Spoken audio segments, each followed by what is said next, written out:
Hi dear students, today we are going to discuss about a new topic, that is oligopoly.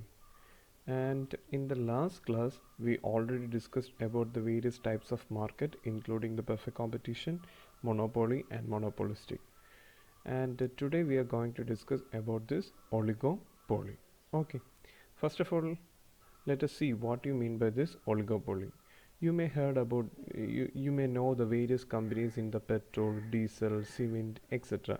We can see some peculiarities related to these companies operating in these fields because there are only few sellers. Okay, if you take the diesel, we can identify only from few sellers because HP, Indian Oil, Reliance, etc.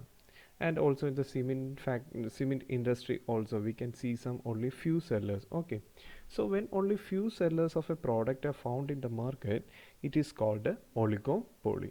So the first characteristics of this oligopoly is that there are only few sellers in the market. And the second one is, it's the definition or meaning of the oligopoly.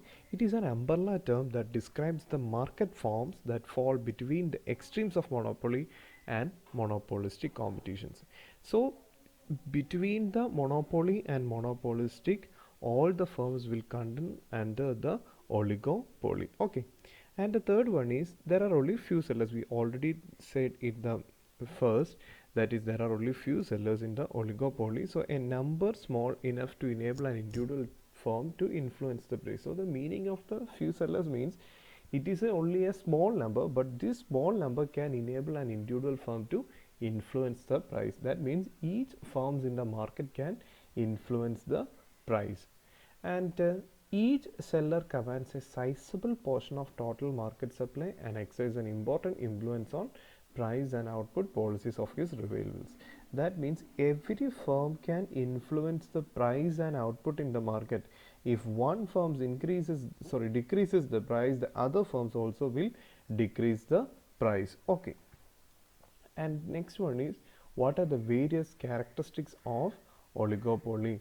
As we already said, the first characteristic is that there is only few firms. We know the meaning of few firms because these firms can control the price of the product in the market. First one, each firms contribute sizable share of the total market because we can identify the share of that particular company in the market. And second one, the decision taken by one firm influences the actions of other firms in the industry. The decisions taken by the one firms, if related to the price, it will influence the price decision of other firms in that industry. Okay, so there are only few sources, but these few firms contribute sizable share of the total market. And the second point is that there is an interdependence. There is not dependence, there is an interdependence.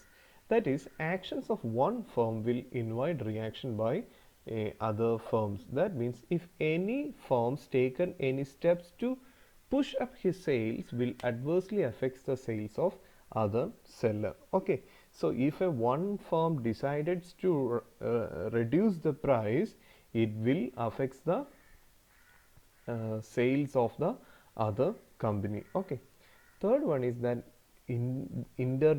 indeterminate demand curve. That means we um,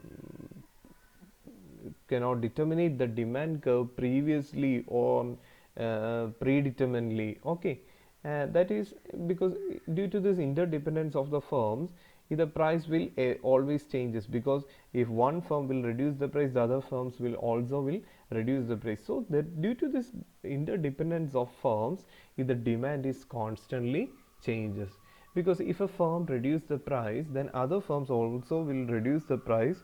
Either again the demand is divided equally. Okay, so we cannot determine the demand curve of the firm. So demand curve constantly changes according to reactions of rival firms. And next is the other set of characteristics include the first one, advertising and selling cost. Actually, these firms, the competition is very high, so to retain and increase the market share, the companies will spend more on advertisement. So there is selling cost attached to is the product. According to the American economist Malthus, he is saying that advertisement can become a life and death matter. Important.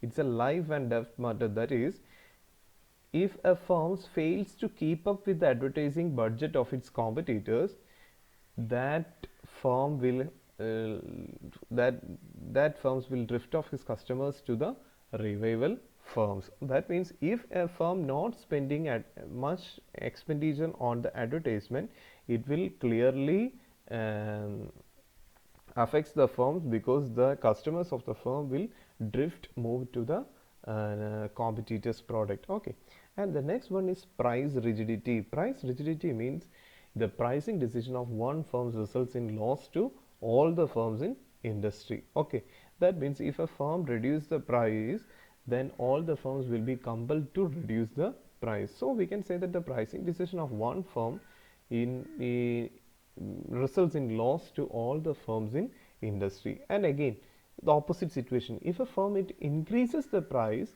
the other firms will remain silently, and the price increased firm will lose the customers. Okay, so there is no price rigidity in this oligopoly. And next one, the presence of monopoly. The presence of monopoly means the monopoly power of the customer only. Okay, that means every product in the oligopoly is differentiated in various terms. So due to this product differentiation, every brand has its loyal customers. They will not change from one brand to another brand. That's why we are saying that there is a presence of monopoly over the customers. Next one, homogeneous or differentiated products. That means the in the oligopoly market, we can see both the homogeneous or differentiated products. If a market having oligopoly characteristics of steel, aluminum, cement, we can say that the product is always the same, only the brand name difference. And the heterogeneous, we can say that the automobiles, household appliances, here we can see the heterogeneous products. Okay, so we can see the homogeneous products in the steel, aluminum, cement, and heterogeneous products in the automobiles, household, and appliances. Okay, so there is both the homogeneous or differentiated product in the oligopoly. Okay, once again, the first characteristics is that there are only few sellers in the market. Next one, interdependence. Third one's indeterminate demand curve. And fourth one, advertising and selling cost, price rigidity, presence of monopoly, and the homogeneous or differentiated product. Okay, and next is why oligopoly. What is the reason behind this oligopoly? Okay, the first reason is that this may due to the huge capital investments. Actually, we know that there is in some industries like iron, steel, shipbuilding, oil exploration, etc. They are heavily capital intensive, because a huge amount is required for setting up of these industries in iron and steel, shipbuilding, etc. So due to this huge capital, the investments act as a barrier to the new entrants. That means the new entrants, due to this huge capital investment, new entrants will not be possible in the oligopoly market. That's why, that's the first reason for the oligopoly. Okay, because due to this huge capital investment. And second one is the absolute cost advantage, because the cost advantages enjoyed by the existing firms may not be may not available to the new firms, because the already the existing firms have some ownership of the various, maybe it's raw materials or machines, etc. So due to this ownership in various factors of production, they have an absolute cost advantage to the currently existing system. Okay, the first one is huge capital, because to start an industry we need huge capital. This may act as a barrier for the entrance. Second one is absolute cost advantage, because the existing firms have a ownership in the various factors of production. Due to this ownership, they have an absolute cost advantage. And third one is product differentiation, because the product of some firm is preferred by the customer. Sometimes we may prefer some particular brand only. We are not ready to accept other brands, and this helps to widen the market and the size of the firm. Okay, for example, suppose color monitors are produced by the Samsung, and everyone likes Samsung or everyone preferring Samsung. So due to that quality, the other firms may not enter the market. If even if they enter the market, the people will choose only the Samsung. Okay, so that's why the another reason for the oligopoly. And the next one is the economies of large scale of production, because the large size firms enjoys all the advantages of large scale production, because when the quantity increases they can reduce the cost, and the small firms find it difficult to compete with these firms. Due to this feature or due to this reason, either some companies may start the venture or enter the oligopoly market. And the last reason is that due to the mergers and combinations, competing firms in an industry may find it uh, advantageous to merge or combine with each other because to avoid the competition. Okay, so this leads to the market situation. If bigger firms absorb the smaller firms, then there will be only one firm.